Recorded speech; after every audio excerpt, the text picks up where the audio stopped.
नमस्कार, स्वागत है आपका न्यूज ब्लास्ट में। आपके साथ मैं हूं श्वेता मिश्रा। चलिए खबरों के सफर को शुरू करते हैं। केरल के मुख्यमंत्री पिनराई विजयन का ऐतिहासिक निर्णय। दूसरे कार्यकाल में विजयन सरकार में सभी मंत्री होंगे नए चेहरे। कोरोना व निपाह वायरस प्रबंधन के लिए देश विदेश में चर्चित मंत्री शैलजा को भी दोबारा मौका नहीं दिया गया। सीपीएम की प्रदेश इकाई ने सीएम को छोड़ सभी नए मंत्री बनने के बारे में नीतिगत निर्णय लिया है। इससे पहले विधानसभा चुनाव में भी पार्टी ने लिया था 2 बार के विधायकों को टिकट नहीं देने का निर्णय। 20 मई को मुख्यमंत्री पद की शपथ लेंगे पिनराई विजयन, लेकिन ये ऐतिहासिक निर्णय लिया है। केरल के मुख्यमंत्री पिनराई विजयन ने दूसरे कार्यकाल में विजयन सरकार में सभी मंत्री नए चेहरे होंगे, यानी किसी भी पुराने मंत्री को दोबारा मौका नहीं दिया जा रहा है। कोरोना व निपाह वायरस प्रबंधन के लिए देश विदेश में चर्चित मंत्री शैलजा को भी दोबारा मौका नहीं दिया गया है। सीपीएम की प्रदेश इकाई ने सीएम को छोड़ सभी नए मंत्री बनने के बारे में नीतिगत निर्णय लिया है और इससे पहले विधानसभा चुनाव में भी पार्टी ने 2 बार के विधायकों को टिकट नहीं देने का निर्णय लिया था। 20 मई को मुख्यमंत्री पद की शपथ लेंगे पिनराई विजयन। आईएनएक्स मीडिया मामले के ट्रायल पर दिल्ली हाईकोर्ट ने रोक लगाई है। सीबीआई की अर्जी पर यह रोक लगाई गई है। ट्रायल कोर्ट ने सारे दस्तावेज अभियुक्तों को देने के निर्देश दिए थे। सीबीआई ने इसे चुनौती दी है हाईकोर्ट में और कहा कि सारे दस्तावेज दिया जाना कानून सम्मत नहीं है। इस मामले में अभियुक्त हैं पूर्व केंद्रीय वित्त मंत्री पी चिदम्बरम और उनके पुत्र कार्ति चिदम्बरम। तो आईएनएक्स मीडिया मामले के ट्रायल पर दिल्ली हाईकोर्ट ने फिलहाल रोक लगाई हुई है। सीबीआई की अर्जी पर रोक लगाई गई है। ट्रायल कोर्ट ने सारे दस्तावेज अभियुक्तों को देने के लिए यहां पर निर्देश दिए थे। सीबीआई ने इसे चुनौती दी हाईकोर्ट में और कहा कि सारे दस्तावेज दिया जाना कानून सम्मत नहीं है और इस मामले में अभियुक्त हैं पूर्व केंद्रीय वित्त मंत्री पी चिदम्बरम और उनके पुत्र कार्ति चिदम्बरम। पश्चिम बंगाल में सीबीआई की कार्रवाई पर सवाल उठे हैं। सीबीआई कार्रवाई से केंद्र की यहां आलोचना हो रही है। इंडियन एक्सप्रेस ने सीबीआई के लिए लिखा है सेंटर्स ब्यूरो। 77 विधायकों के साथ मजबूत विपक्ष है तो राजभवन, सेंट्रल फोर्स, सीबीआई की मदद क्यों?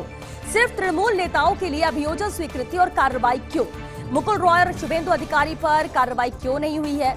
सीबीआई पिंजरे का तोता की छवि से नहीं उभरी है। कोविड संकट के समय केंद्र राज्य टकराव ठीक नहीं है। कल टाइम्स ऑफ इंडिया ने भी संपादकीय टिप्पणी की थी सीबीआई की कार्रवाई और उसकी टाइमिंग पर यहां पर सवाल उठाए थे और यहां इंडियन एक्सप्रेस ने भी सीबीआई के लिए लिखा है सेंटर्स ब्यूरो। पश्चिम बंगाल में सीबीआई की कार्रवाई पर सवाल उठे हैं। सीबीआई कार्रवाई से केंद्र की अब आलोचना हो रही है। जिस तरह से पश्चिम बंगाल में सीबीआई ने कार्रवाई की, इंडियन एक्सप्रेस ने सीबीआई के लिए सेंटर्स ब्यूरो लिखा है। 77 विधायकों के साथ मजबूत विपक्ष है तो राजभवन, सेंट्रल फोर्स और सीबीआई की मदद आखिर क्यों?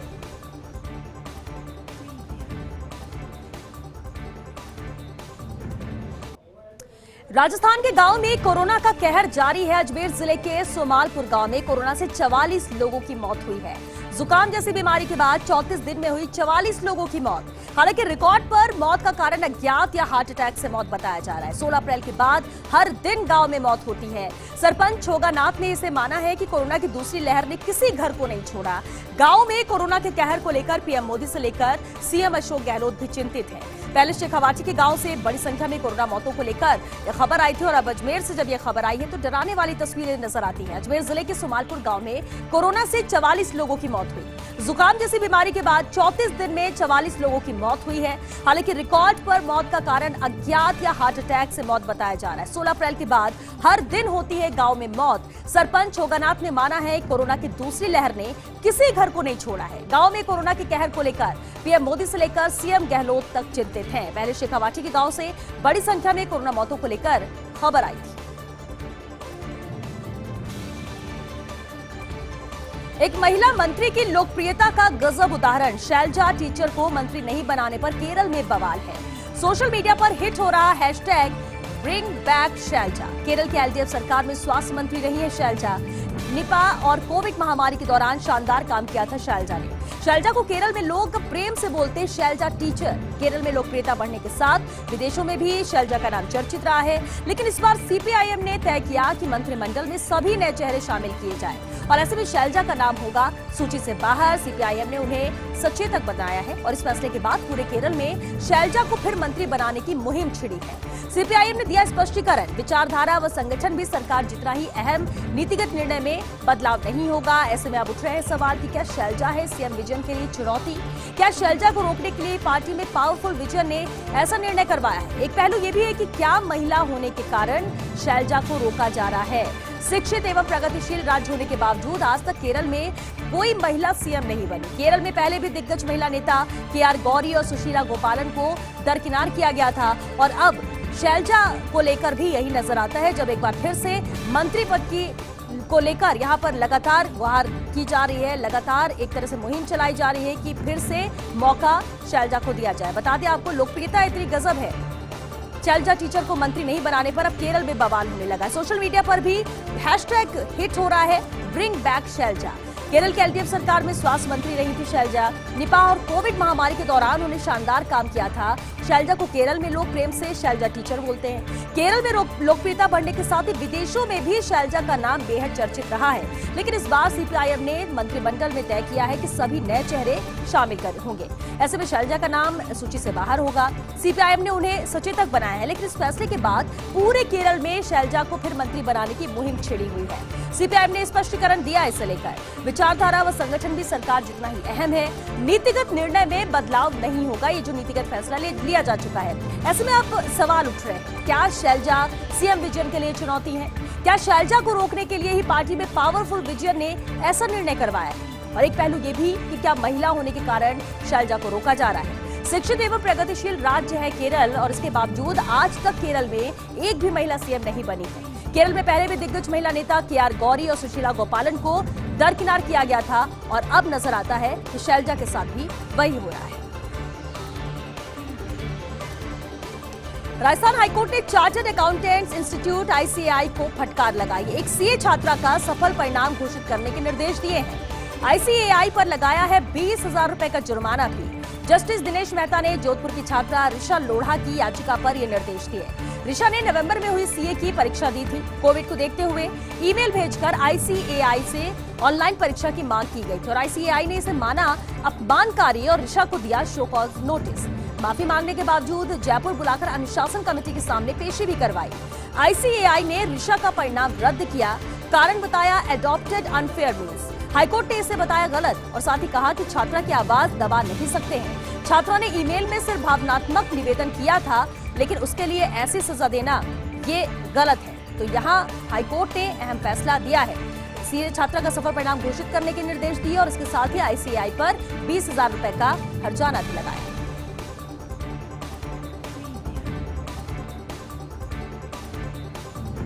असम के नए सीएम हिमंता बिस्वा शर्मा का दावा है, आने वाले 10 साल में असम होगा देश का नंबर 1 राज्य।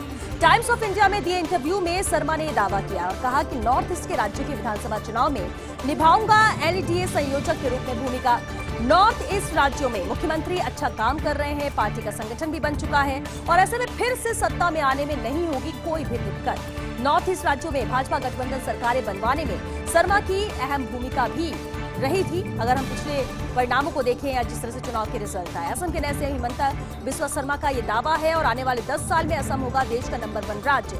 टाइम्स ऑफ इंडिया में इंटरव्यू उन्होंने दिया, उसमें दावा किया कि नॉर्थ ईस्ट के राज्यों के विधानसभा चुनाव में एनडीए संयोजक के रूप में मैं भूमिका निभाऊंगा। नॉर्थ ईस्ट राज्यों में मुख्यमंत्री अच्छा काम कर रहे हैं, पार्टी का संगठन भी बन चुका है और ऐसे में फिर से सत्ता में आने में कोई दिक्कत नहीं होगी। नॉर्थ ईस्ट राज्यों में भाजपा गठबंधन सरकारें बनवाने में शर्मा की अहम भूमिका रही। कोरोना काल में भी अनोखा वैक्सीन टूरिज्म। अब रूस में तफरीह कीजिए और स्पुतनिक वी वैक्सीन के 2 डोज भी लगवाइए। दिल्ली की ट्रैवल कंपनी ने शुरू किया है ये पैकेज। प्रति यात्री करीब 1.5 लाख रुपए। गुरुग्राम के डॉक्टर्स का पहला पर्यटक मॉस्को पहुंचा।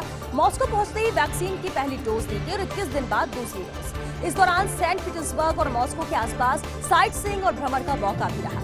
सिर्फ रूस में जा सकते हैं केवल आरटीपीसीआर की नेगेटिव रिपोर्ट दिखाकर, तो ये व्यवस्था यहाँ पर की गई है और कहा यही जा रहा है कि कोरोना काल में ये अनोखा वैक्सीन टूरिज्म है जो देखने को मिला है। अब रूस में तफरीह कीजिए और स्पुतनिक वी वैक्सीन के 2 डोज भी लगवाइए। दिल्ली की ट्रैवल कंपनी ने ये नया पैकेज शुरू किया है। प्रति यात्री करीब 1.5 लाख रुपए यहाँ पर ले रहे हैं। गुरुग्राम के डॉक्टर्स का पहला पर्यटक मॉस्को पहुंचा है और मॉस्को पहुंचते ही वैक्सीन की पहली डोज ली गई और 21 दिन बाद दूसरी डोज। इस दौरान सेंट पीटर्सबर्ग और मॉस्को के आसपास साइट सीइंग और भ्रमण का भी मौका दिया गया। सिर्फ रूस में जा सकते हैं केवल आरटीपीसीआर की नेगेटिव रिपोर्ट दिखाकर। दवाओं की कालाबाजारी रोकने के लिए एक्शन मोड में ड्रग डिपार्टमेंट। जयपुर में औषधि नियंत्रक दल का मेडिकल स्टोर्स पर डिकॉय ऑपरेशन है। 7 स्टोर्स पर विभिन्न तरह की सामने आई है अनियमितताएं। 3 से 21 दिनों तक के लिए मेडिकल स्टोर्स का लाइसेंस निलंबित किया गया है। सहायक औषधि नियंत्रक दिनेश तनेजा ने इसे लेकर जानकारी दी। कुछ मेडिकल स्टोर पर बोगस ग्राहक भेजकर कार्ड प्रणाली की यहां पर जांच हुई है। बिना चिकित्सकीय परामर्श के कोरोना के इलाज की दवाइयां मांगी गई तो बिना चिकित्सकीय परामर्श पत्र, बिना बिल के यहां पर दवाई दे भी दी गई। बिना बिल एवं रजिस्टर्ड फार्मासिस्ट की अनुपस्थिति में औषधियों का बेचान किया गया। कोरोना महामारी में उपयोगी उपकरण, मास्क इत्यादि की मनमानी कीमतें यहां वसूलने समेत कई तरह की अनियमितताएं कार्रवाई के दौरान सामने की आई हैं। आदर्श नगर के यूनिक मेडिकोज व Jain medical and provision store, Mansarovar के Padma medicos and general store, Bhatta Basti के Zikr pharmacy and general store, Pratapnagar के Chaudhary medical and provision store और जगतपुरा के श्री मेडिकल्स का लाइसेंस अलग अलग समयावधि के लिए निलंबित किया गया। तो इन स्टोर्स में यहाँ कार्रवाई की गई है और जहाँ पर निलंबित भी किया गया है इनका लाइसेंस कुछ समयावधि के लिए। तो दवाओं की कालाबाजारी रोकने के लिए ही एक्शन मोड में ड्रग डिपार्टमेंट नजर आता है, जिस तरह से ये अहम कार्रवाई की गई है। जयपुर में औषधि नियंत्रक दल का मेडिकल स्टोर्स पर ये डिकॉय ऑपरेशन रहा। 7 स्टोर्स पर विभिन्न तरह की सामने आई है अनियमितताएं। 3 से 21 दिनों तक के लिए मेडिकल स्टोर्स का लाइसेंस यहां निलंबित किया गया है। सहायक औषधि नियंत्रक दिनेश तनेजा ने इसे लेकर जानकारी दी और कुछ मेडिकल स्टोर पर बोगस ग्राहक भेजकर कार्ड प्रणाली की यहां पर जांच भी की गई। बिना चिकित्सकीय परामर्श के कोरोना के इलाज की दवाइयां मांगी गई तो बिना चिकित्सकीय परामर्श पत्र, बिना बिल के ही ये दवाएं दे दी गई। बिना बिल एवं रजिस्टर्ड फार्मासिस्ट की अनुपस्थिति में औषधियों का बेचान किया गया। कोरोना महामारी में उपयोगी उपकरण, मास्क इत्यादि की मनमानी कीमतें वसूलने समेत कई तरह की अनियमितताएं थी जो कार्रवाई के दौरान यहां पर सामने आई। आदर्श नगर के यूनिक मेडिकोज व Jain medical and provision store, Mansarovar के पद्मा मेडिकोज और जनरल स्टोर, भट्टा बस्ती के Zikr pharmacy and general store, तो प्रतापनगर के Chaudhary medical and provision store और जगतपुरा के श्री मेडिकल्स का लाइसेंस अलग अलग समयावधि के लिए निलंबित किया गया है। प्रदेश में कोरोना के बाद अब ब्लैक फंगस महामारी घोषित की जा चुकी है। राज्य सरकार ने ब्लैक फंगस डिजीज को नोटिफाइड किया है। राजस्थान एपिडेमिक डिजीज एक्ट में नोटिफाइड किया गया है। एक मरीज की पहचान और स्क्रीनिंग के लिए बड़ा कदम है। ब्लैक फंगस डिजीज के नोटिफाइड होने से ये फायदा होगा कि राजस्थान का हर चिकित्सक कानूनी तौर पर पाबंद होगा। चिकित्सक चाहे सरकारी हो या निजी प्रैक्टिशनर्स, ब्लैक फंगस के लक्षण वाले प्रत्येक मरीज की यहाँ पर सूचना देनी होगी। राज्य सरकार को बताना होगा मरीज की तत्काल सूचना, ताकि 100% संदिग्ध मरीजों की यहाँ पर स्क्रीनिंग हो सके। कोरोना संकट के बीच आर पार की लड़ाई के मूड में रेजिडेंट्स हैं। सांकेतिक कार्य बहिष्कार कर रहे रेजिडेंट्स ने अब संपूर्ण कार्य बहिष्कार की चेतावनी दी है। कोविड समेत सभी कामकाज प्रदेश भर में कल से बंद करने की चेतावनी दी गई। हालांकि इसके लिए रेजिडेंट ने चिकित्सा शिक्षा विभाग को शाम तक का समय दिया है। जिन मुद्दों पर सहमति बनी उनके आदेश जारी करने का समय दिया गया। इधर जाट महासचिव डॉक्टर रविंद्र बिजारनिया, उपाध्यक्ष डॉक्टर प्रशांत पराशर ने मांगों को लेकर जानकारी दी। मूलभूत मांगे पूरी न होने से रेजिडेंट में नाराजगी भी है। पीजी बैच 2018 की परीक्षा मई माह के अंत तक करवाने, स्टाइपेंड के रिवीजन समेत कई मांगों को लेकर ही आंदोलनरत हैं रेजिडेंट। कोरोना संक्रमण की चेन तोड़ने के लिए गहलोत सरकार का बड़ा फैसला। प्रदेश भर में नियुक्त होंगे कोविड हेल्थ कंसल्टेंट, कोविड स्वास्थ्य सहायक। जिला कलेक्टरों की अध्यक्षता में ये गठित की गई है कमेटी जो इसका चयन करेगी। कोविड हेल्थ कंसल्टेंट के रूप में लिए जाएंगे एमबीबीएस चिकित्सक, जबकि प्रत्येक ग्राम पंचायत पर नियुक्त होगा कोविड स्वास्थ्य सहायक। इसके अलावा प्रत्येक सीएचसी, पीएचसी पर भी कोविड स्वास्थ्य सहायक लगेंगे। कोविड हेल्थ कंसल्टेंट को मिलेंगे 39,200 रुपए, जबकि कोविड स्वास्थ्य सहायक के लिए 7,900 रुपए तय किए गए हैं। ब्रेक के बाद चले बढ़ते आगे। ये मौसम का जादू और गर्मी हुई छूमंतर। चक्रवाती तूफान ताउते से लगी सावन जैसी छड़ी। अरब सागर से जन्मे ताउते की प्रदेश में आधी रात को एंट्री हुई। बेमौसम बारिश ने प्रचंड गर्मी को ग्रहण लगा दिया। परवान चढ़ते तापमान की शुरू होने लगी उल्टी गिनती और अधिकांश जिलों में तापमान में भारी गिरावट के साथ 10 डिग्री तक लुढ़का है पारा। बारिश, ताउते और कोरोना के ट्रिपल अटैक ने भी लॉकडाउन लगा दिया है। आज बेवजह घूमने वाले भी नहीं आए दिन भर कहीं भी नजर। ताउते तूफान का उदयपुर जिले भर में तेज असर देखने को मिला, जहां शहर के ग्रामीण इलाकों में मध्यम से तेज बारिश का दौर भी जारी रहा। सीसारमा नदी से पिछोला झील में पानी की आवक हो रही है, तो वही 6 से 7 सेंटीमीटर वेग से यहाँ सीसारमा नदी बह रही है। आज सुबह स्वरूप सागर के 2 गेट खोले गए, आधा फीट तक। कोरोना से आज प्रदेश में खोए अपने 2 नेता। भाजपा विधायक गौतम लाल मीणा का कोरोना से निधन हुआ, तो धरियावद से भाजपा विधायक थे गौतम लाल। पूर्व विधायक राय या मीणा का भी आज निधन हुआ है। आसपुर से पूर्व विधायक रही राया मीणा, जिनका निधन हुआ है कोरोना संक्रमण के चलते सागवाड़ा में उपचार चल रहा था। मुख्यमंत्री गहलोत, वसुंधरा राजे समेत कई दिग्गजों ने शोक जताया है। पीएम नरेंद्र मोदी गुरुवार को वीसी के जरिए लेंगे बैठक। कोविड-19 पर स्टैटिक और जिला कलेक्टर से बातचीत करेंगे प्रधानमंत्री। राज्य के 5 कलेक्टर सहित सरकार के अधिकारी शामिल होंगे। बीकानेर, पाली, उदयपुर, कोटा, गंगानगर के कलेक्टर यहां पर शामिल होंगे। राज्य के स्वास्थ्य सचिव कोरोना मामले पर प्रेजेंटेशन देंगे। गृह विभाग की ओर से मीटिंग में शामिल होने के आदेश जारी किए गए हैं। कांग्रेस में एक नया विचार देशव्यापी स्तर पर अपनाया जा सकता है, ये ममता मॉडल। ममता मॉडल के कारण पश्चिम बंगाल में टीएमसी को ऐतिहासिक जीत मिली थी और इस मॉडल में विकास का विजन, राष्ट्रवाद, सॉफ्ट हिंदुत्व और सेकुलरवाद सबका समावेश था। कांग्रेस एक थिंक टैंक को लगता है ये मॉडल मजबूत, राष्ट्रीय स्तर पर कांग्रेस को अपनाना चाहिए। ममता मॉडल की खासियत जो कांग्रेसियों को नजर आती है, इसके जरिए तुष्टीकरण के आरोप से छुटकारा यहां पर मिल सकता है।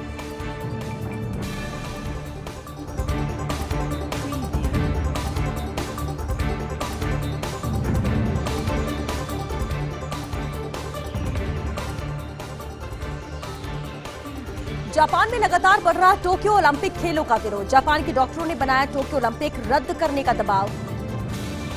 23 जुलाई से 8 अगस्त तक टोक्यो में ओलंपिक गेम्स होने वाले हैं और इस वक्त जापान भी कोरोना वायरस महामारी से लड़ रहा है। जापान में राजनीतिक दलों से लेकर आम जन तक ओलंपिक के खिलाफ डॉक्टरों के एक दल ने पीएम को खत लिखकर खेलों को रद्द करने की मांग की है।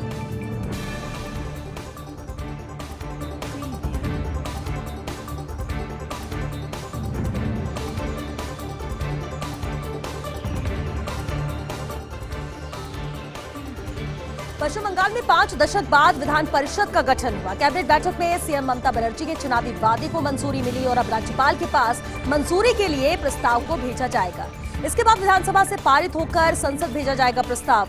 संसद की स्वीकृति के लिए राज्य सरकार प्रस्ताव भेजेगी केंद्र के पास। ऐसे में अगर केंद्र की मोदी सरकार से अनुमति नहीं मिलती है तो बंगाल के केंद्र और ममता सरकार के बीच बन सकती है टकराव की स्थिति।